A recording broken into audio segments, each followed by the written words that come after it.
Hello everyone, thanks for joining us here on Horizon. Well, American parents are more involved in their children's lives than ever.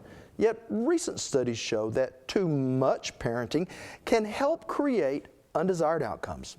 In fact, according to one study, the more money parents spend on a child's college education, the worse grades the kids get. It's called helicopter parenting, a name given to moms and dads who hover over their children. And it's where we begin today. For parents, sometimes even the best intentions can backfire.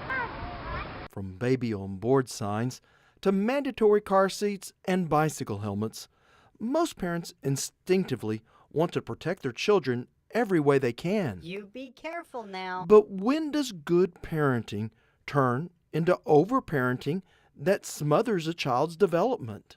I contend that as a result of the different parenting model that was started by the baby boomers, the self-esteem programming, the parent is friend, the choices and options, the constant programming, which is the constructed childhood instead of childhood as something that naturally occurs out in the community, that we see a very different cohort of young people. Mark Taylor is an education and workforce researcher and says today's students often have a sense of entitlement that past generations didn't. We have pretty abundant evidence that K-12 education and higher education are both struggling with this cohort of young people. I've written several articles about parents, the helicopter parents, the snowplow parents, who are intervening in their children's academic careers. Intervention that, no matter how well-intentioned, has created a generation of learners that look to their parents to solve even the simplest of problems. The real issue with the sense of entitlement is that it reduces students' senses of responsibility for their own learning. And limits the development of age-appropriate strengths and skills, a trend that is impacting the classroom and even the workplace.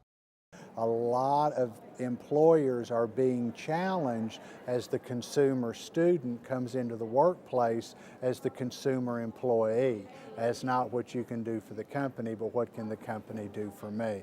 What's one of the greatest ironies right now is that in times of record unemployment, employers report that they can't find the workers with the qualifications that they want, either the academic credentials in technical fields or the workplace readiness in terms of showing up, staying busy, responsible for outcomes. So even though the consequences of the educational practices are showing up when they go to the workplace, the workplaces are having to do some things to adjust to this generation of young people.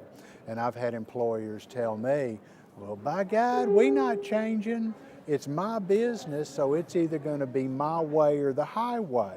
And I point out that people who can't learn to leverage the strengths of this generation of young people and, very candidly, to accommodate some of their expectations for the workplace are going to be on an endless treadmill of turnover. I quit. This job is different than I thought it would be. Now, a recent study shows that parents who feel more anxiety about their children often have regret about their own missed goals in life. And at the same time, researchers found that kids of helicopter parents are more likely to be anxious themselves, as well as narcissistic with poor coping skills. Now, when we return, we'll look at a program designed to help both children and their parents learn some valuable lessons while getting dirty.